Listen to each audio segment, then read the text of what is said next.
एक और बात, भक्त की कथा तो आप सब जानते ही हो। एक नई कथा सुनाता हूं आपको। हो सकता है आपने सुनी भी हो, नहीं सुनी हो तो दोबारा, अगर सुनी भी हो तो भी सुन लो। नया भाव आपको सुना रहा हूं। कई संत कहते हैं भक्त और भगवान में भेद नहीं होता।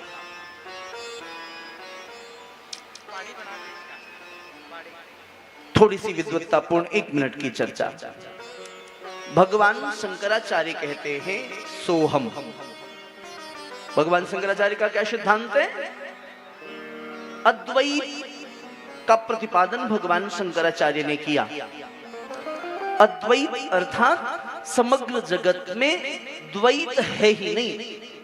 द्वैत मतलब दो, एक ही है। हम सब उसी एक के संतान है, वो एक है। तो वो कहते हैं सोहम, जो वो है वो मैं हूं। ये भगवान शंकराचार्य का सिद्धांत है।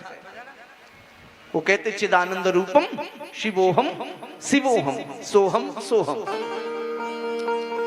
फिर जब वैष्णवीय जगत में आते हैं तो वहां कहते हैं सोहम नहीं, दासोहम। समझना बात?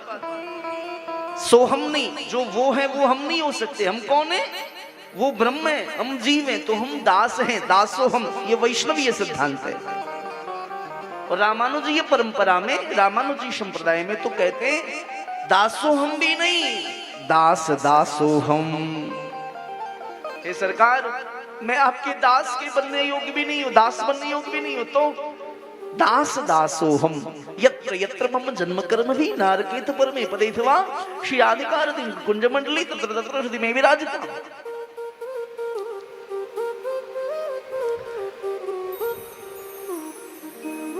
इस वाक्य को समझने की जरा चेष्टा करना आप सब लोग।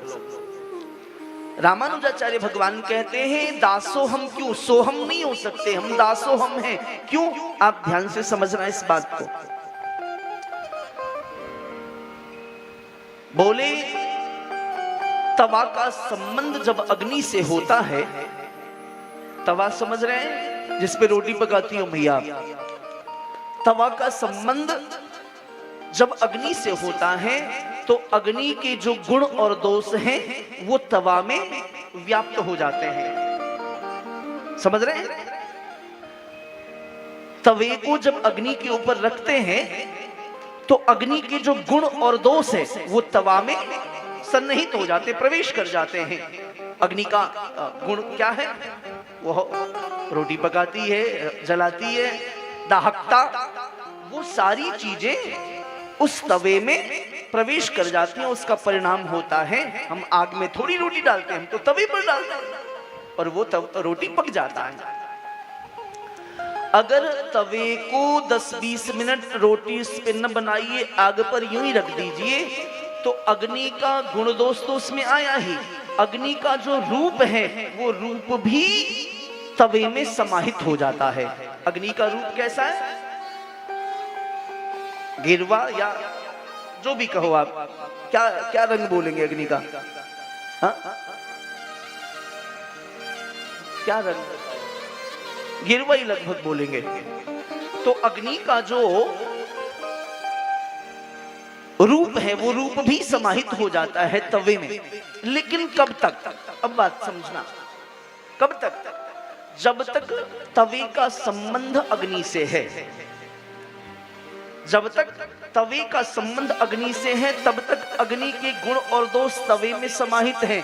जैसे ही तवा अग्नि से पृथक होगा वैसे ही तवा तवा हो गया, अग्नि अग्नि हो गई। ठीक इसी प्रकार से जीव का संबंध जब ब्रह्म से होता है तो वह तद्वत हो जाता है।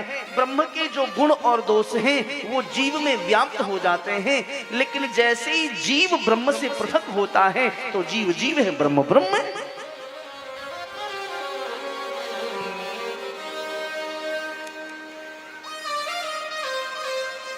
तो कुछ संत कहते हैं, प्रहलाद जी महाराज बता देना, जलपान का समय जब आए तो मुझे आचार्य जी संकेत कर देना। 2:30 बजे थे, जब भी हो मुझे बता लेना। वो कथा में प्रवेश कर जाता हूँ तो ख्याल नहीं रहता कुछ।